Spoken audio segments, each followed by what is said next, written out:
বন্ধু সাকিবের জন্মদিনে তামিম ইকবালের প্রায় না ফেরার দেশেই চলে যাওয়ার অবস্থা হয়েছে। Massive hit, massive heart attack. সকালবেলা বিকেএসপিতে টসের পরে খান সাহেব হালকা বুকে ব্যথা অনুভব করলে তাৎক্ষণিক মুহূর্তে তাকে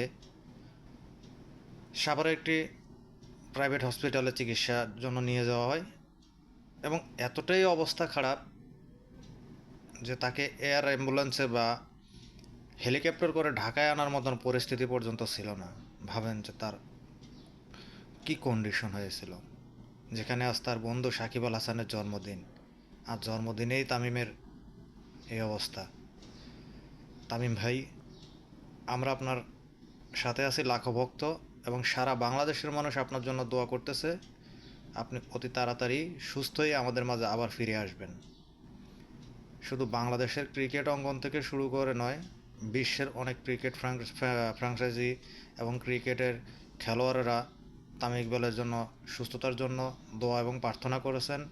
কলকাতা কিং ট্রেডার্স, লাথিস মালিঙ্গা, মাশরাফি মুর্তজা, মেহেদী হাসান মিরাজ, মুশফিক রহিম, মাহমুদুল্লাহ, শেখ মাহাদি এবাদত থেকে শুরু করে ক্রীড়া অঙ্গন, সাংস্কৃতিক অঙ্গন, রাজনৈতিক অঙ্গন, সাধারণ জনগণ যারা তামিম ইকবালের ভক্ত রয়েছেন, তারা সবাই তামিমের জন্য দোয়া করতেছে যেন তামিম ইকবাল খুব দ্রুত তাড়াতাড়ি সুস্থ হয়ে আমাদের মাঝে ফিরে আসে।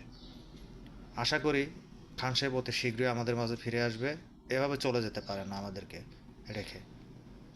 তিনি আন্তর্জাতিক ক্রিকেট জাতীয় দল থেকে অবসর নিলেও বাংলাদেশ ক্রিকেটে বোর্ডে বা ক্রিকেটকে দেওয়ার জন্য যথেষ্ট পরিমাণ অ্যাবিলিটি রয়েছে তামিম ইকবালের।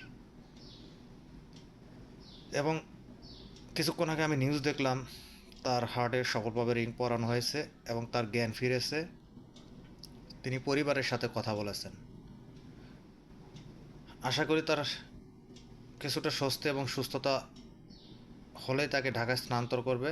এবং বাংলাদেশের, আমি বলবো যারা রাষ্ট্রের ঊর্ধ্বতন কর্তৃপক্ষ আছেন বর্তমানে, ডক্টর মোহাম্মদ ইউনুস সাহেব, উনিও আমি দেখলাম একটু আগে তার ফেসবুকে ভেরিফাইড পেজে তিনিও তামিম ইকবালের জন্য দোয়া করেছেন এবং সর্বোচ্চ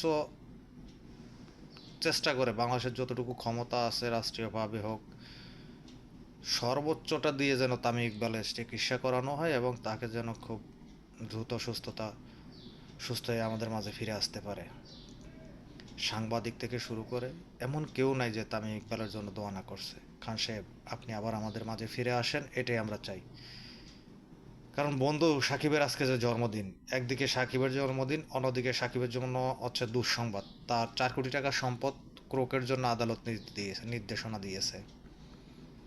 আমরা চাই সব কিছুর অবসাদ হোক এবং দেশের ক্রিকেটের অগ্রযাত্রায় উন্নতি লাভ করুক।